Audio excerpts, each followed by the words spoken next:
Welcome everyone who's joining in through YouTube or Facebook. Wherever you happen to be watching from, welcome. So as per usual, after we go live, we will wait about 10 minutes, give people time to join. And if we're already here, that means we have time to settle in, to get comfortable. We're going to be continuing our reading and our study of Ajahn Brahm's book, The Art of Disappearing.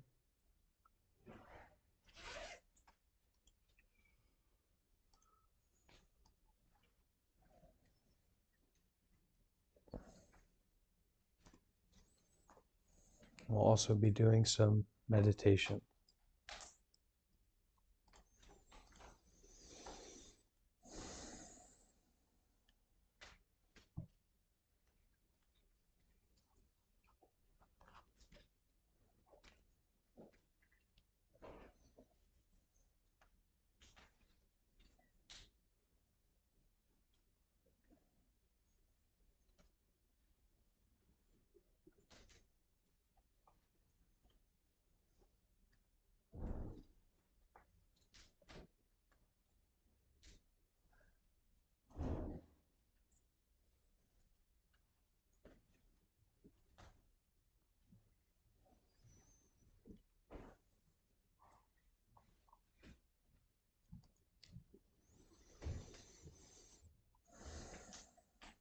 Hello, Wessel.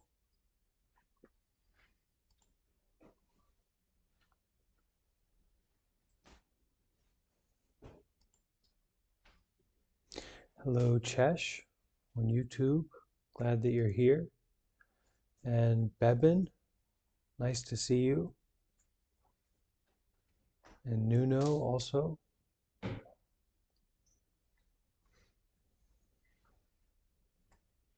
I guess. Yes, hello.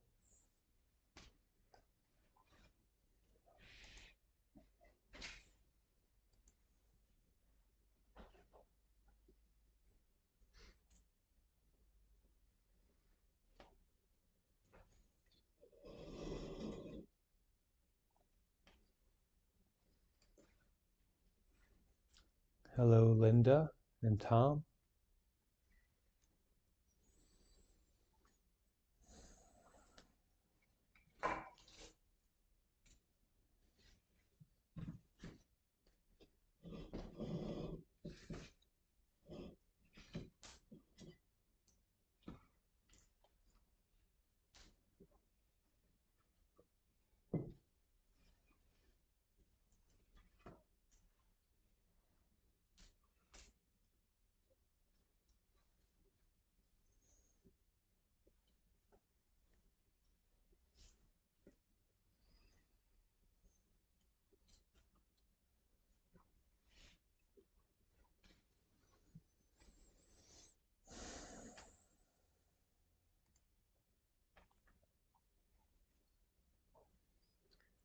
Hello, Daniel and Jamie.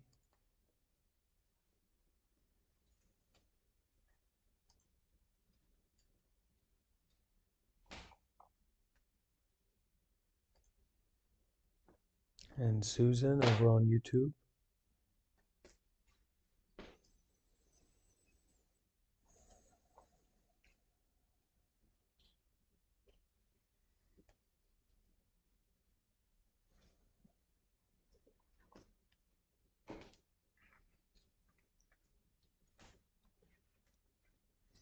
Hello, Suraj.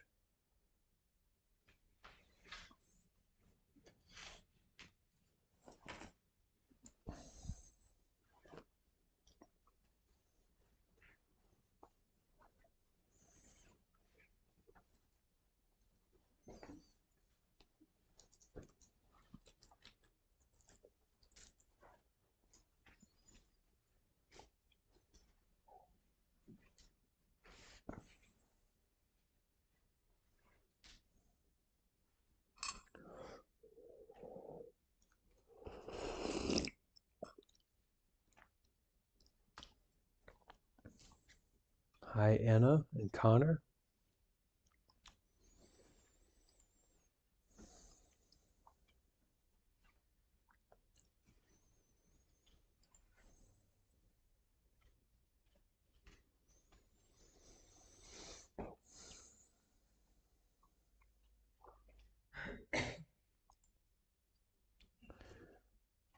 Hello, Stephanie.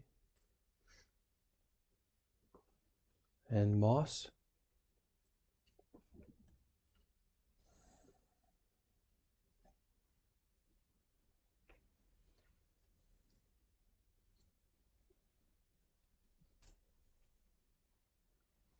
Hello, Anna. Welcome.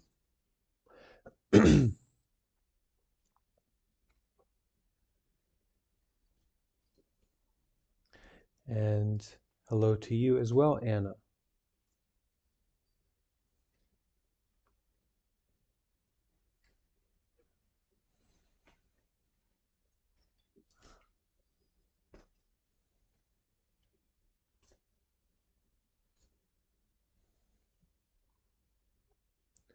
And Mickey. Okay, we have two Annas. We have three Annas here. Two Annas on Discord, one Anna here. We have two Mickeys. We have Italian Mickey and we have Blue Cloud Mickey here on Discord. Because not everyone has their camera on, so it's just a profile picture. So Mickey here has a blue kind of cloud looking thing. But also names are not real names or all real names? This is what is real, what's not real. We have to find out today in our reading. Okay, nice to see you, Moss. Yeah, if you have the ability, if you're able to turn on your camera, if it's convenient, then that's quite a nice way for really feeling embodied in the space and also accountability. So we can all keep an eye on each other and make sure that we're meditating and putting our heart into this practice. We see the people that we're with, and that's very inspiring for sure. So nice to see everyone.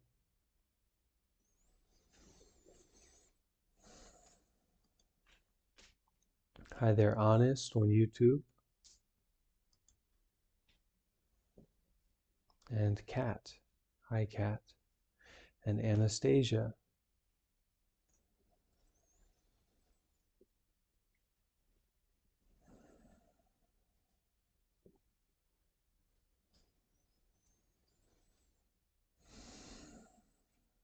Somehow we all find ourselves here at this moment.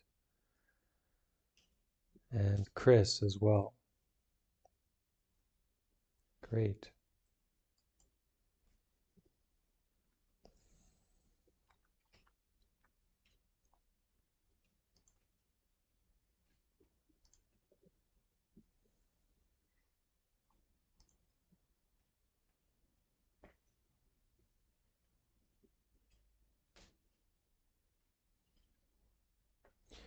So I wanted to start out today by just loosely checking in and see how everyone is kind of receiving and feeling about the book so far, about what we've been reading.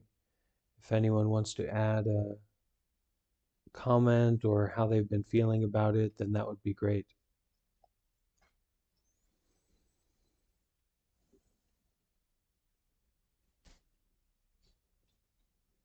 The general feel that we've had for this book so far as we've been going through it.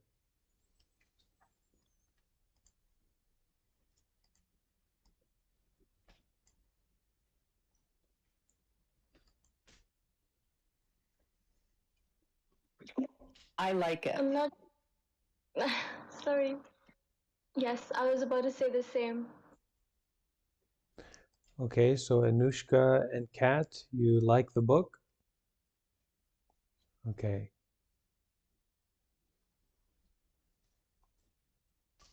Anyone else have a thought about it? Are you reading ahead? Are you staying with the reading as we go? Are you just listening? I'm just I listening. specifically have. I'm sorry again. I go ahead.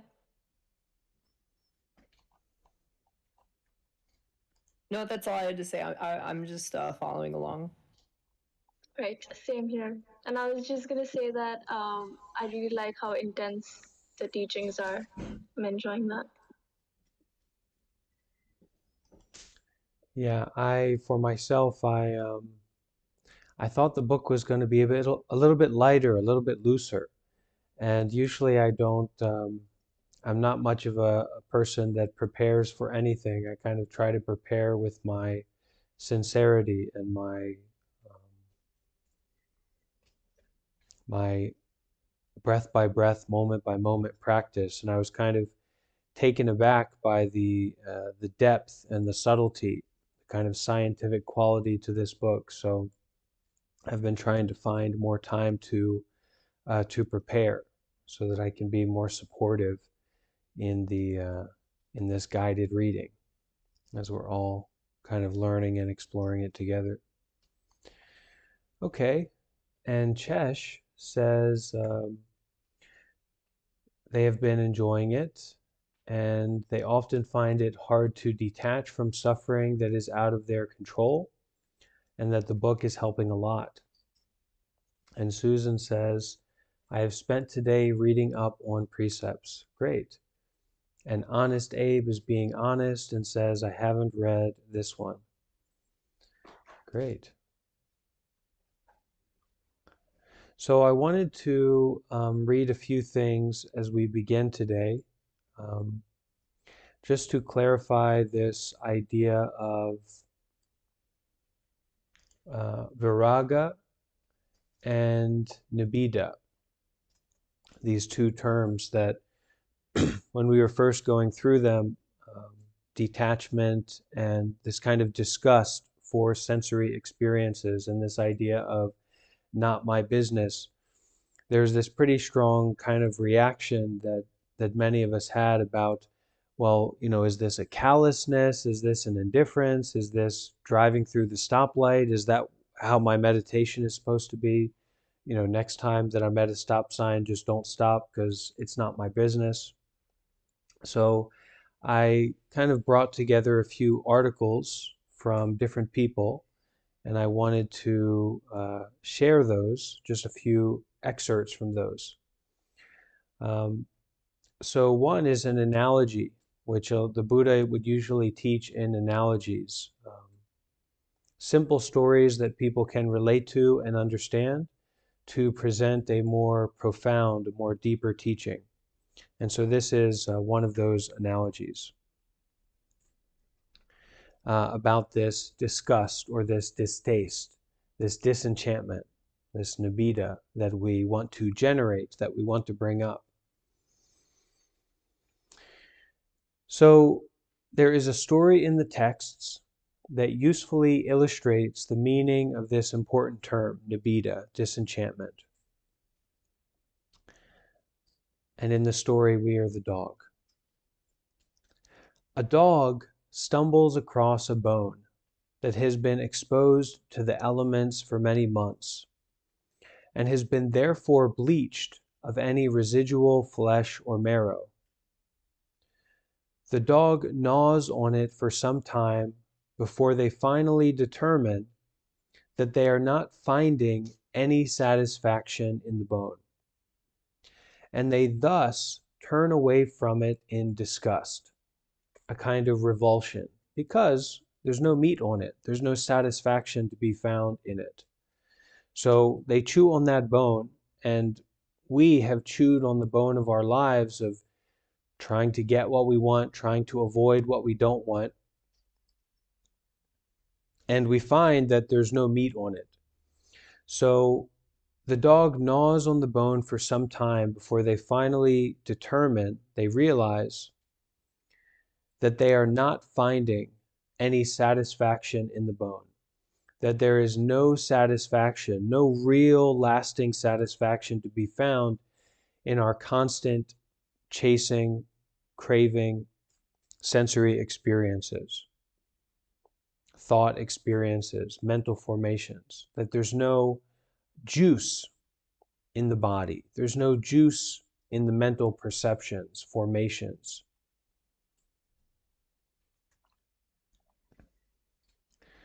And we thus, the dog in this case, thus turns away from it in disgust.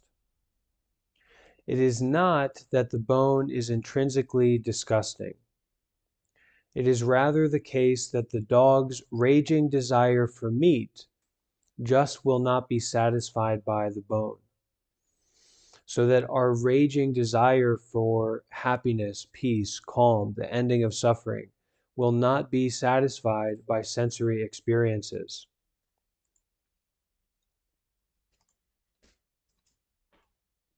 For sure.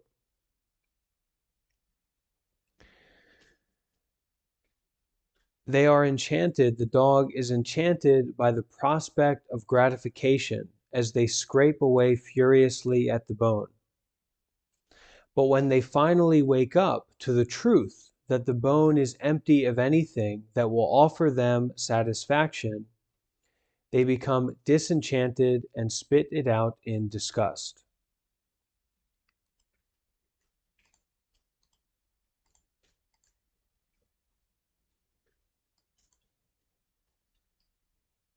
So when we finally wake up, when we realize that this constant practice of chasing, this constant practice of trying to find satisfaction in our sensual desires, in the body, in thoughts and beliefs, status, fame, praise,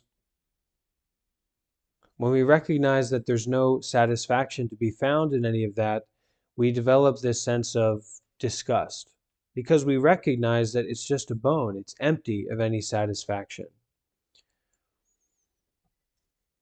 And we become disenchanted and spit it out in disgust. So deeply understanding the conditioned nature of constructed experiences, we thereby allow a stance of non-attachment to all phenomena. So all of these activities and efforts and energies that we are putting into constructing some kind of special experience that's going to satisfy us is actually completely conditioned. It's completely impermanent. It's completely out of our control. So recognizing that, deeply understanding that, we thereby allow this stance of non-attachment to all phenomena.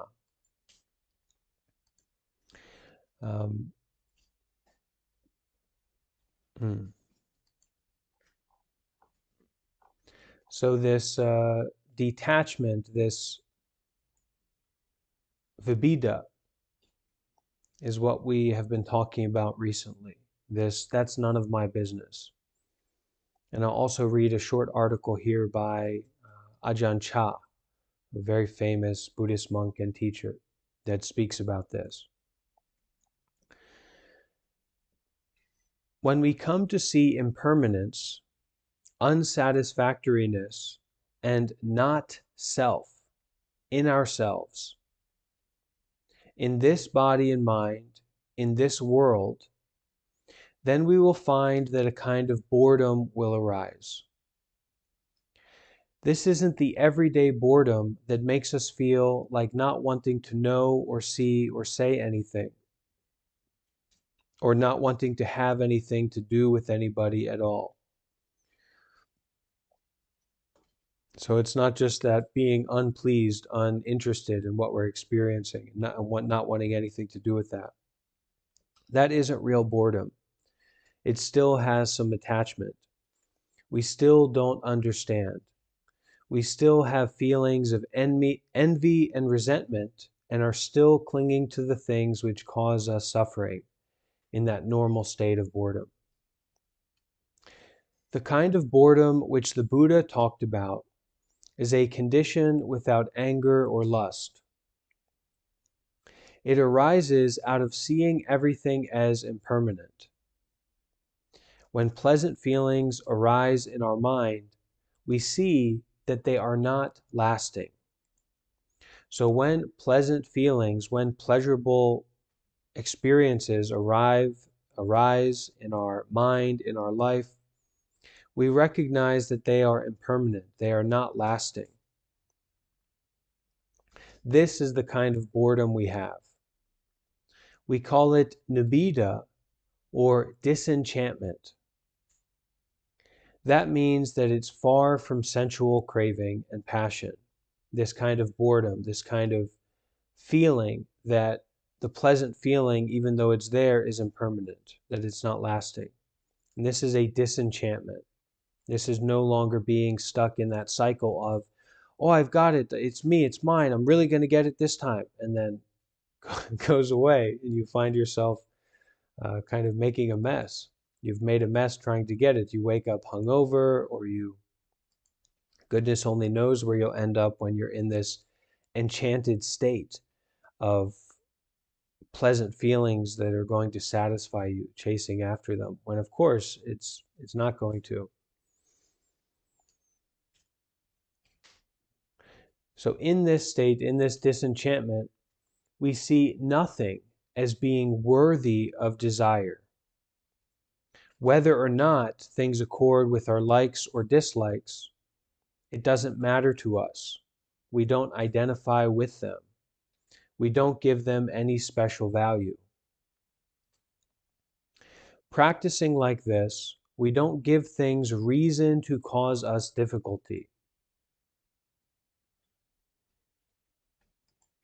Practicing like this, we do not give things, experiences, phenomena, relationships, reason to cause us difficulty, because we're not giving this special value, this royalty, this holiness to our preferences.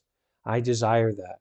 Well, so what? It's not that big of a deal. It's not so special. It's just a desire. It's just a feeling. Just because it happens to be relating to me, so what? So practicing like this, we don't give things reason to cause us difficulty, so we can experience this ease, this joy, this innocence. We have seen suffering and have seen that identifying with moods cannot give rise to any real happiness. It causes clinging to happiness and unhappiness, and clinging to liking and disliking, which is in itself the cause of suffering. When we are still clinging like this, we don't have an even-minded attitude towards things. Some states of mind we like, and others we dislike. If we are still liking and disliking, then both happiness and unhappiness are suffering. It's this kind of attachment which causes suffering. The Buddha taught that whatever causes us suffering is in itself unsatisfactory. So why do we say that's not my business? Why do we feel this kind of disgust towards sensory experiences and phenomena? Because we recognize that whatever causes us suffering is in itself unsatisfactory.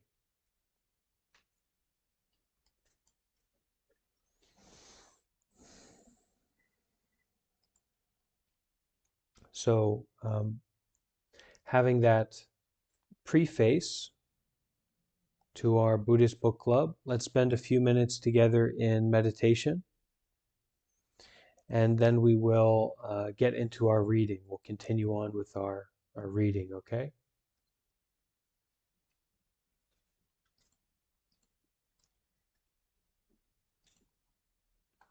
So listening to the sound of the bell, we can all turn inwards, take a deep breath, bring the mind home to the body, breathe and be aware. Really show up to this space at this time and enjoy disenchantment. Enjoy the practice of that's not my business. Just breathing and being aware.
not in any way to be moving towards or away from any particular experience,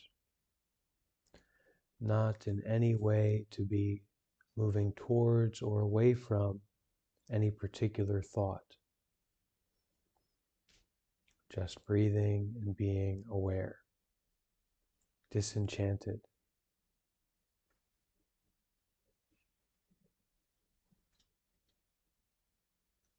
just aware.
So if you like, you can take the book out to be in front of you, or you can simply listen along. It's up to you. We left off our reading last time on the topic of suffering and difficulties, this kind of investigation of suffering that comes up when we meditate as our great teachers, as the greatest teachers, the most senior teachers, wisdom teachers in the world. That this suffering that we experience is actually a great opportunity for us to investigate, to go deeper into the nature of our mind, the nature of truth, by looking into suffering, looking into difficulty, and being with it very closely.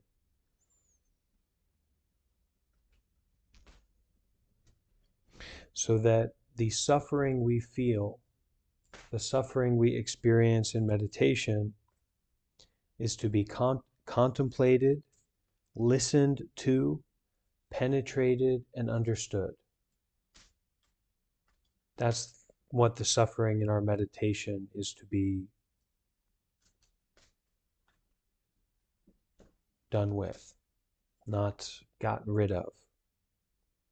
It's to be contemplated, listened to, penetrated, and understood. So when we have suffering in meditation, good. You're doing a good job when that's happening. So let's continue with our reading, and we're on the section of moving towards emptiness. Moving towards emptiness.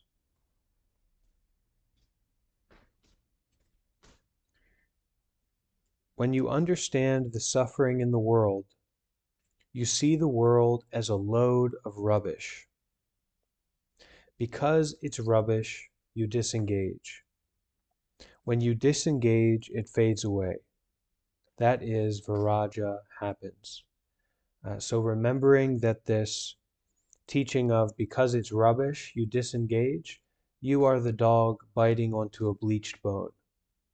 There's no satisfaction to be found in this world, in these sensory experiences. They're all impermanent. So in the dog biting onto that bone, looking for the meat, looking for this satisfaction, as we bite onto our life, we find that it's a bleached bone and we spit it out with disgust. We find that these sensory experiences really cannot satisfy us. So because it's rubbish, because it doesn't work, you disengage. When you disengage, it fades away. That is viraga happens. So what is viraga? I have a definition ready here. So viraga here has the meaning of fading away, detachment, the absence of lust, the absence of desire, a lack of passion. So as these experiences fade away, detachment happens. We experience detachment. We're no longer in a state of chasing after those experiences, but we've spit out the bone. We've recognized that eating candy constantly is not going to satisfy us. So we've spit out the candy and we now experience a sense of detachment. That is, viraga happens. This is nature. You don't have to make it fade away. It's not done by choice or by will or by thinking, such as, oh, I want to get rid of these people, these crows, these ants on the path, this cold that I feel. You don't want to get rid of anything in that practice, in that experience. You don't want to get rid of anything. It's just not your business anymore. When you truly know that it's none of your business, the whole thing just fades and disappears. This is the deeper meaning of simplifying and renouncing one's possessions. You don't just renounce physical things, but also your mental possessions. The old habits and grudges, the old ways of looking at things that you hang on to and cherish. You abandon all the things that wear you down, that confine and limit you. So when you understand the suffering in this world, when you understand that chasing after pleasure and trying to avoid pain does not work, and you have an understanding of that, you see the world as a load of rubbish. Now, what does that mean? It means that you see the object of your craving and the objects of your aversion, these things that you try to move towards and you try to move away from, as rubbish. You don't need to move towards it. You don't need to move away from it because it's rubbish. You spit it out. Because it's rubbish, you disengage. You spit the bone out. When you disengage, it fades away. When you disengage from feeding your thoughts, when you disengage from feeding your desires, feeding your fears, they disappear. It fades away. That is, viraga happens, detachment happens. As you are detached, as you are in a state of detachment, those things disappear. Those objects of your lust disappear. And so naturally, you experience a lack of lust, a lack of passion. There's nothing to be passionate about. You've spit out the bone. And this happens according to nature. This isn't something that you do to make it go away. It's something that happens naturally because you've spit out the bone. You've spit out this activity of craving and aversion, trying to get and trying to get rid of.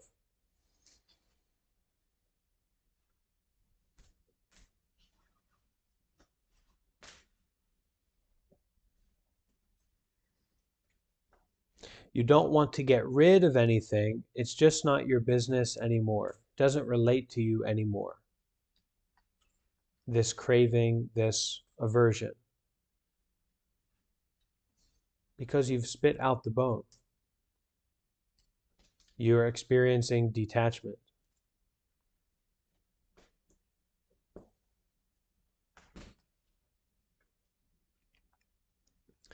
When you truly know that it's none of your business, the whole thing just fades and disappears. This is the deeper meaning of simplifying and renouncing one's possessions. You don't just renounce physical things, but also your mental possessions. The old habits and grudges, the old ways of looking at things that you hang on to and cherish. You abandon all the things that wear you down, that confine and limit you. Anyone have a question about this or something that's coming up in relation to this?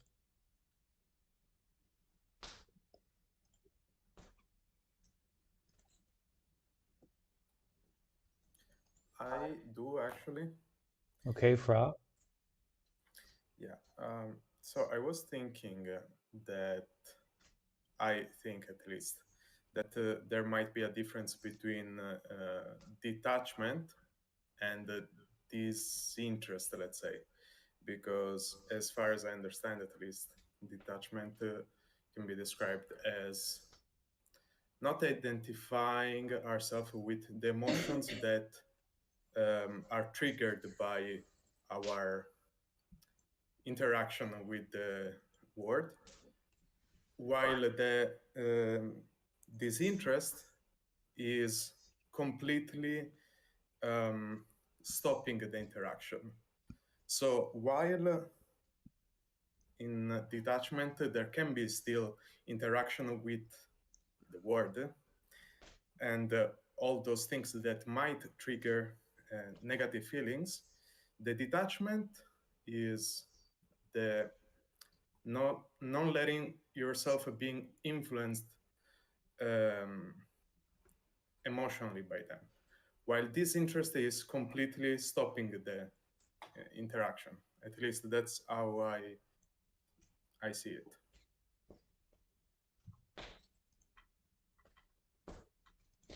Yeah, I think that sounds right.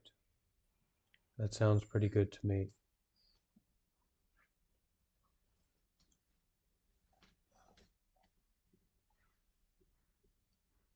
Because I think that it might be dangerous to interpret the detachment as a complete isolation, let's say, because we're still part of this planet. So we still have to, let's say, interact with society, with other people.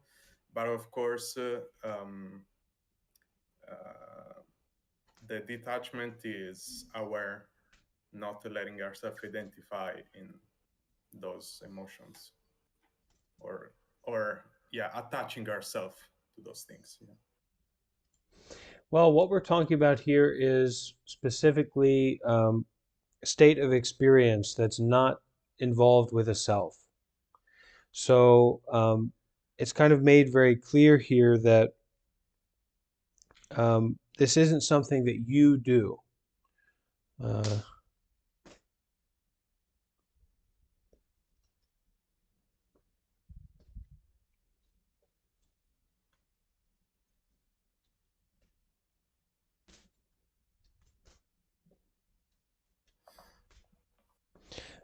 it's not done by choice or by will or by thinking, um, but rather it is a state of knowing, an insight that you get that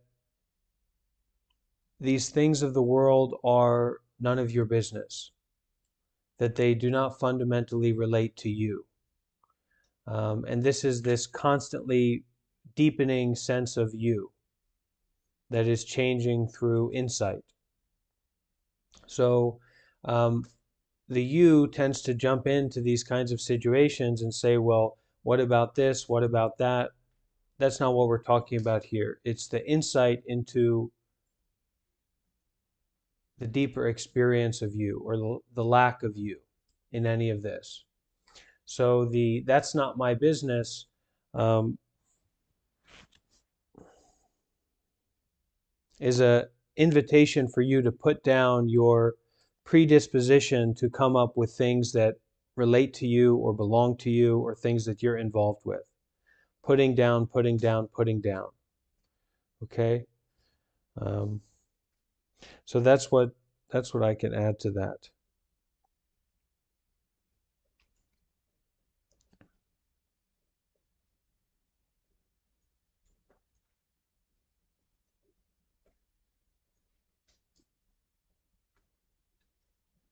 And all of this is based on a premise of no self.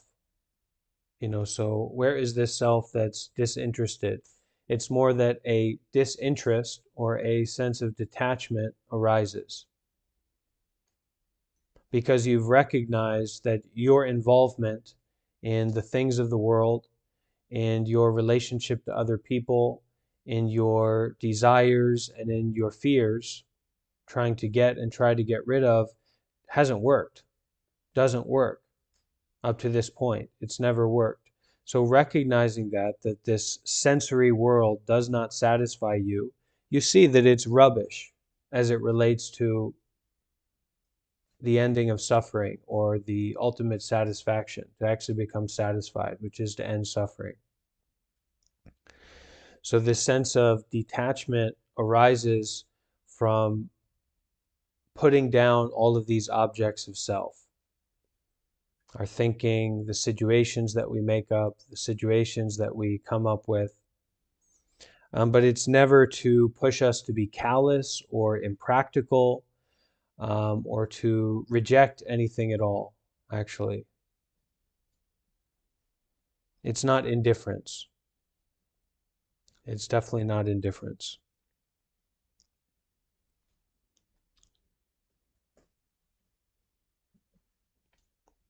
So when you understand the suffering in the world, suffering being caused by our craving, our desire for something and our desire for something else, our craving and our aversion, when you understand the suffering in the world, you see the world as a load of rubbish.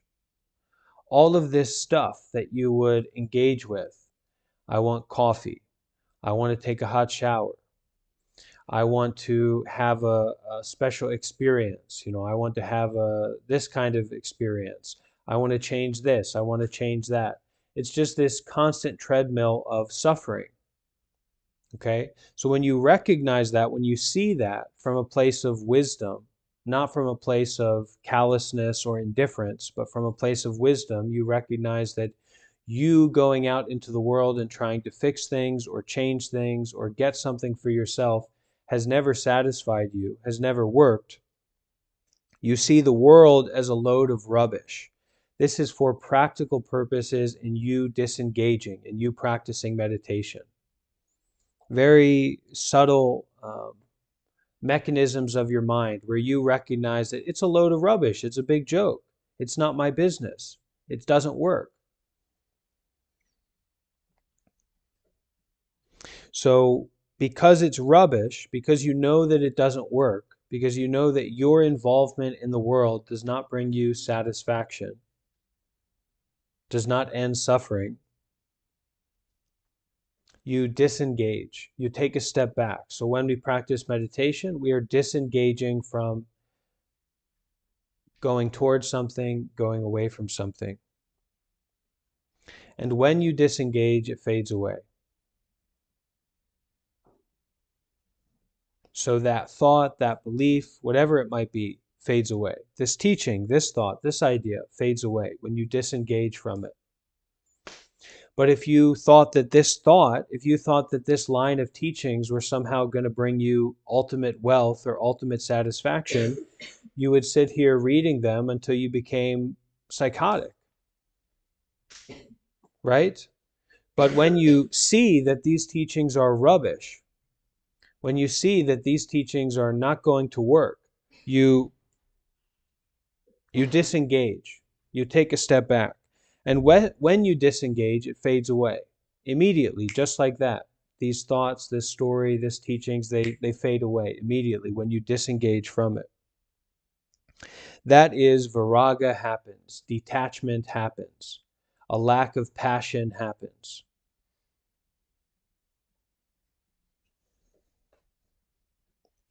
This is nature. This is nature. This is according to nature.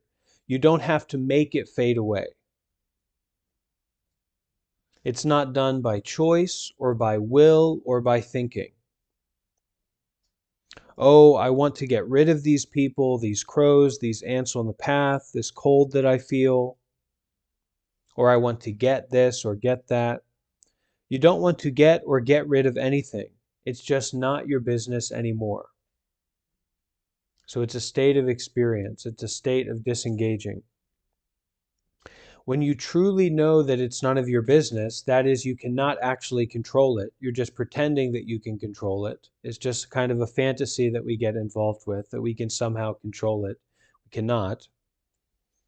When you truly know that it's none of your business, the whole thing, the whole game, the whole charade just fades and disappears. The whole ego just fades and disappears. This is the deeper meaning of simplifying and renouncing one's possessions. You don't just renounce physical things, but also your mental possessions. The old habits, grudges, the old ways of looking at things that you hang on to and cherish. You abandon all the things that wear you down, that confine and limit you.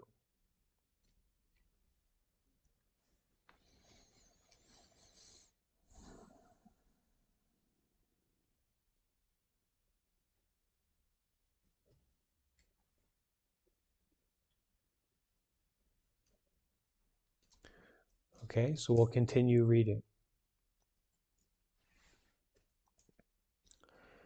Most people are prisoners of their past.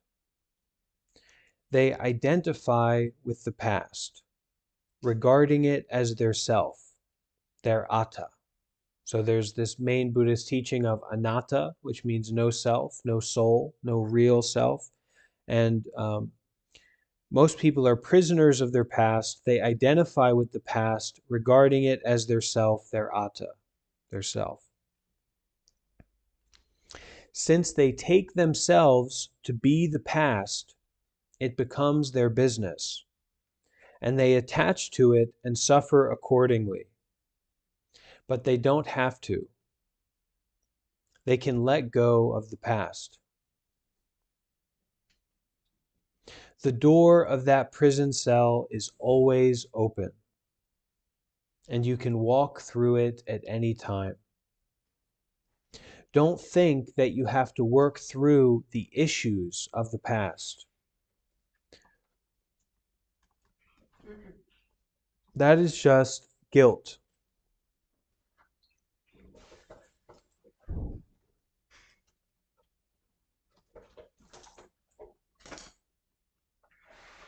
you can completely let go of all that. Abandon it and allow it to vanish if you have the guts to do so. So using dukkha using the perception of suffering, ask yourself what the point is of holding on to your past.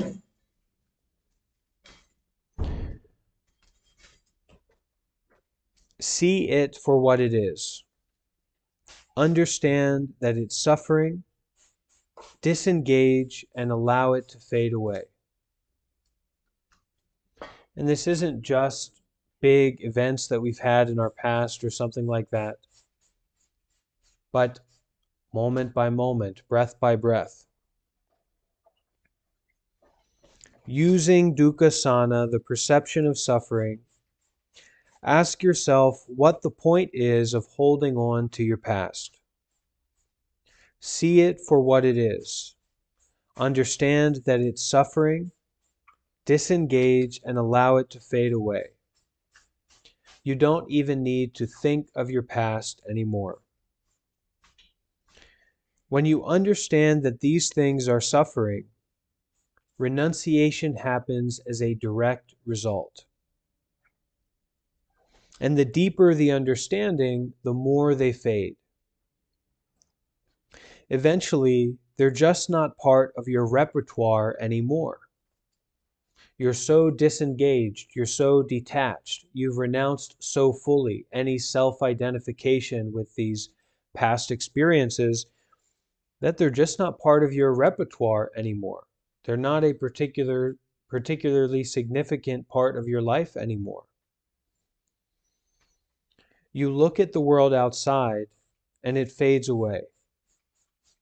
You sit in your hut and the whole world disappears. You understand that this is what meditation is all about. Meditation is the art of letting things disappear and fade, letting them vanish. It's a movement towards emptiness.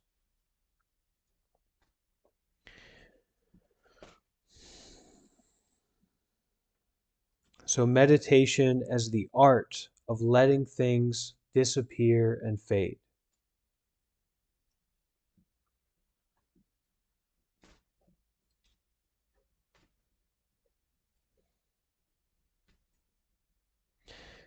One of the most important things that must fade for meditation to take off is thinking.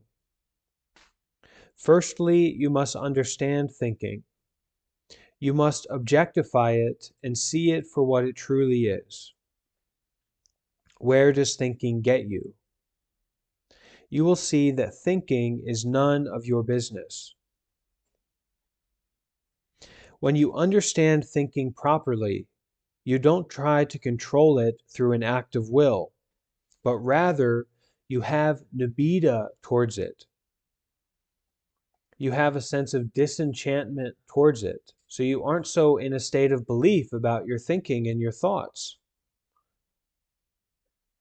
You're not so stuck by them. You don't believe in them just because they appear. You're not enchanted by thoughts. So when you understand thinking properly, you don't try to control it through an act of will, but rather you have nibbida toward it. To use a simile from the suttas, regard thinking as the carcass of a dead dog around the neck of your beautiful mind. Once you look at it in that way, you wonder why you are doing this to yourself, feeding thinking so often.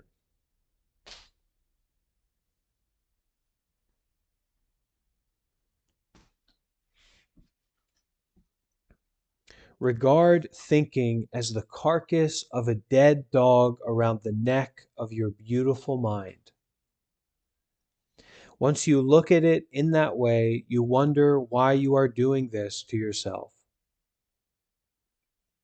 The automatic reaction is to throw it out, just as you would the carcass of a dead dog, rotten, dirty, smelly, and foul.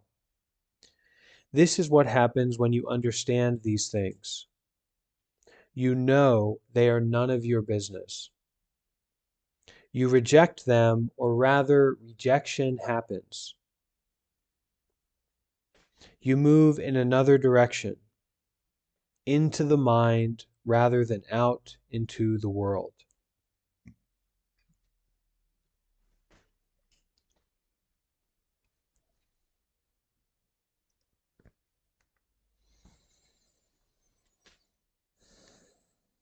Anyone have something about this?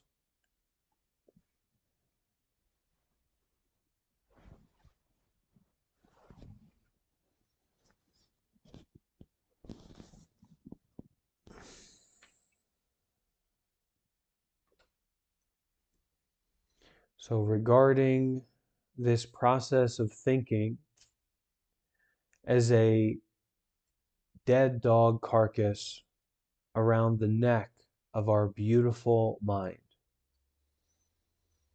our open heart and our deepened mind. And bringing that up, bringing that to our mind, we wonder, why am I doing this to myself? Why am I feeding thinking so constantly? Why am I so enchanted by thoughts?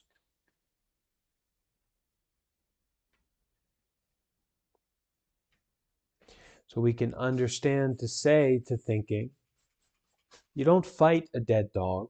You don't fight a dead dog carcass. You don't need to be particularly thrown into a loop by it either. Dead dog carcasses exist. Everything rots and fades away. But to say to our thinking, to have this approach to our thinking of, that's none of my business.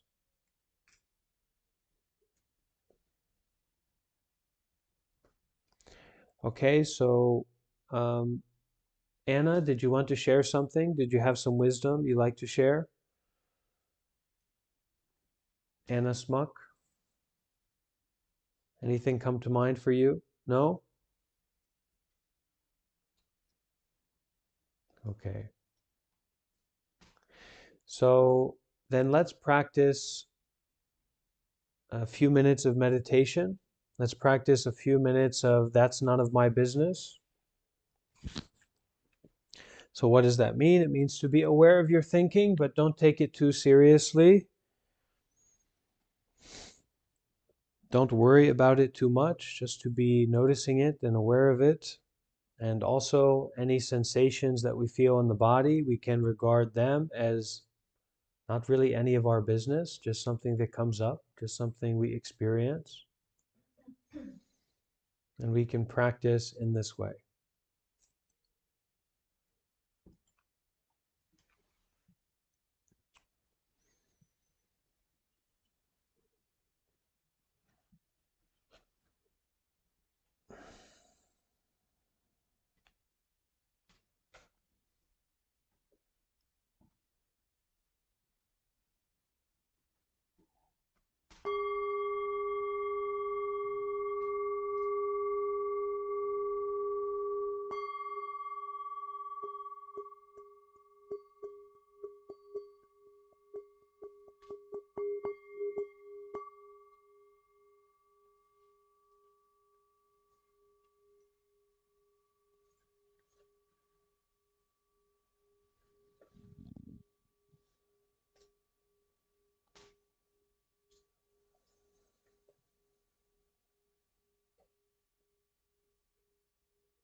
as we recognize that a sense of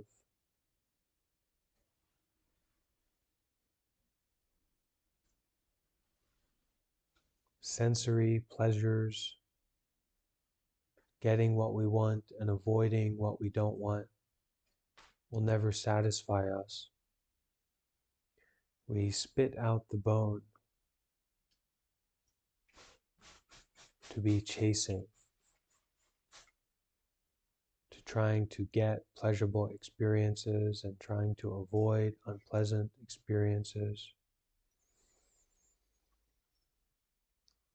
A sense of detachment naturally arises. Just breathing and being aware.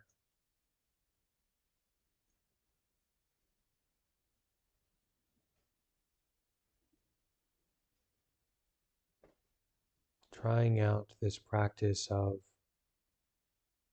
that's none of my business.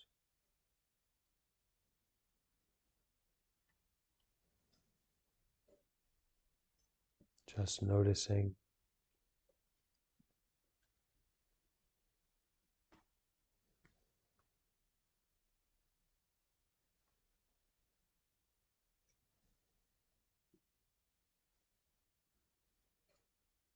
Just breathing and being aware.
Okay, we can all bring our hands together.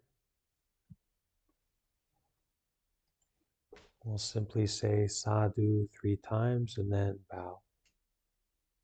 We bring our hands together as a expression of sincerity and presentness at this moment. Sadhu, sadhu, sadhu.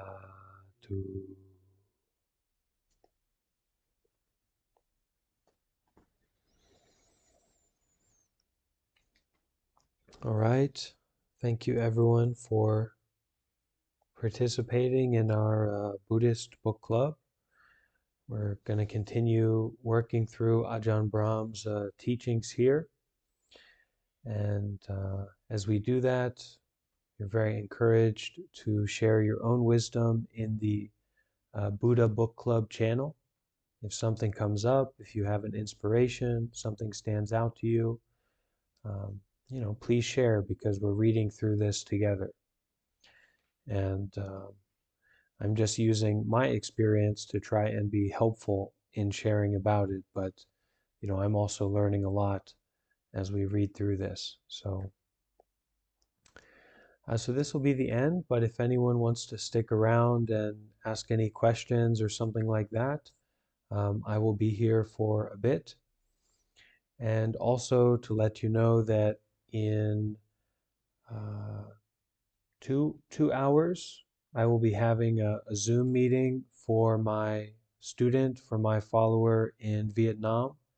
So if you want to join for that, you can join in about 2 hours. I'll post the Zoom link in the announcements. That's a 5 a.m. For them, it's 5 a.m. on Monday that I do with them weekly. So if you want to join for that, it'll be more silent meditation in 2 hours. Okay. Thank you, friends, for joining, for being here.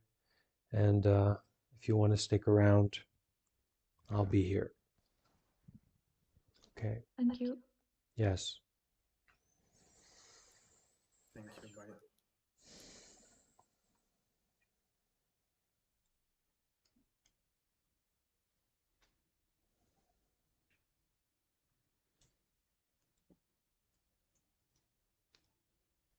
Hi, Bante. Do you Yes. have a copy of the book you can share with me? Yes, it's in I'm not sure if it was. it's all Uh-huh. right. It's if you go to the announcements channel and scroll up, you will find it. Okay. Okay, thank you. Yeah. If you can't find it, just send me a message. Will do. Thank you. Have a great evening. Bye. Bye.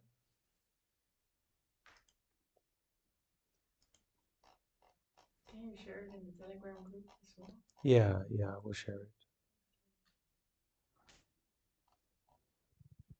So this started to get on the fire, start to burn. Okay. Talking about trying to avoid negative experiences. Yeah. Everyone should have sat here and said that's none of my business.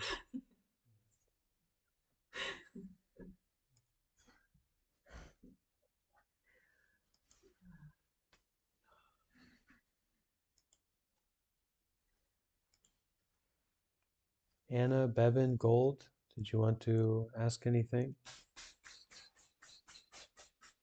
Kind of have a question. Yeah. Um, with the dog metaphor, where he's chewing on the bone and realizes that he's not getting any fulfillment,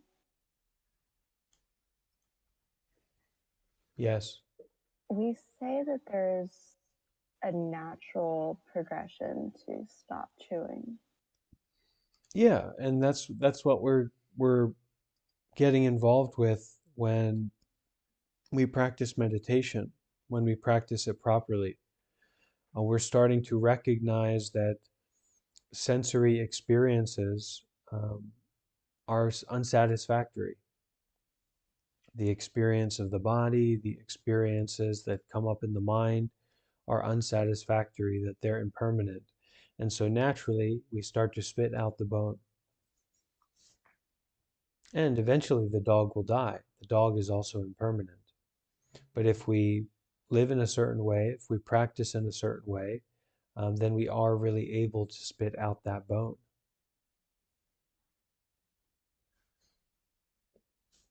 To let go of that, to My let go question fully. is, Yeah, go ahead. if the dog has not yet gotten to that point in a natural progression, is that something for the dog to pursue? Like, is there, because I feel like there's an intentional pursuit in meditation to perhaps reach that point, Well, or it's not. this would be probably a different analogy, because a dog isn't going to go through the process of enlightenment. Um, so you're probably asking about another analogy that I don't really have offhand that answer. Um, but it's not something that happens through will. It's something that happens according to nature.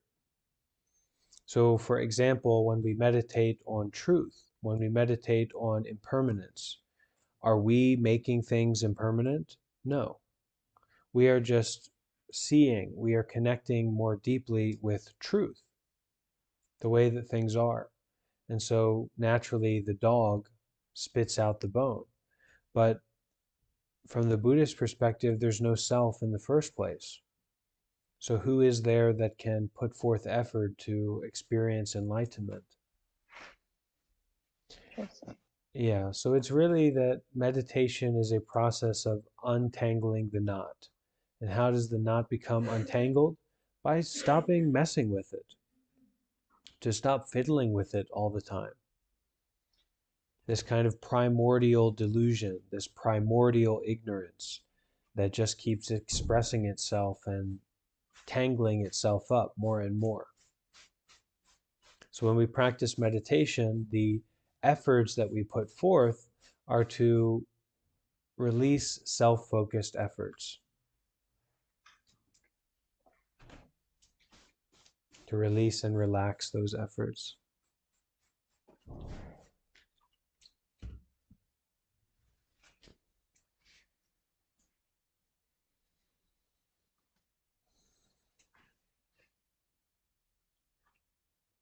Is that helpful, Anna? Yes, that answered my question well. Thank you.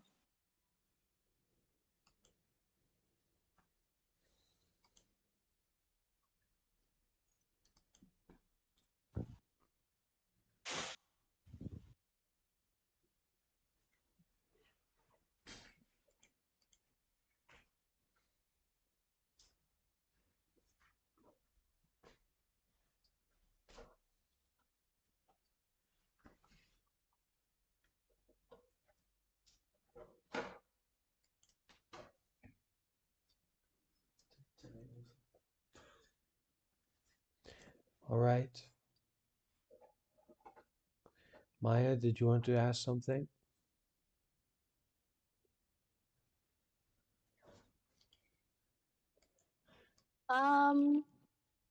Like, do you think most like temples or whatever, they're accepting of like girls who want to do like retreats?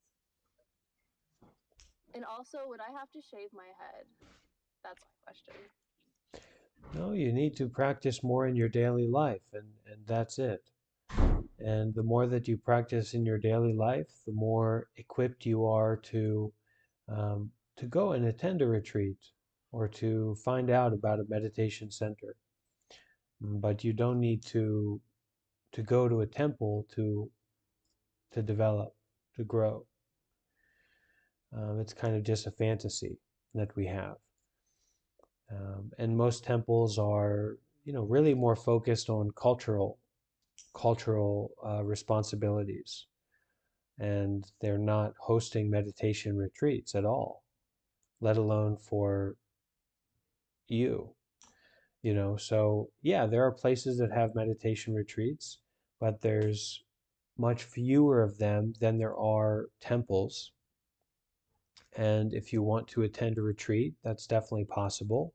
You wouldn't need to shave your head.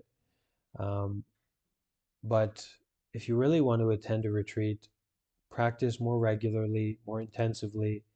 And if you're able to keep up with that, then you can consider, okay, I want to start looking for a retreat. I want to try it out. And I'm happy to help you find a place to do that kind of retreat. But first, we increase the intensity in our normal life. And you can go very deep by doing that, starting to follow precepts, starting to listen when you're driving or whenever, listen to more talks from teachers, and having a more regular meditation time each day. Okay, you're very welcome, Maya. I'm always happy to see you here. Yeah. Okay, so I'll take a rest now, and thank you all for joining. Take care, Maya. Bye-bye.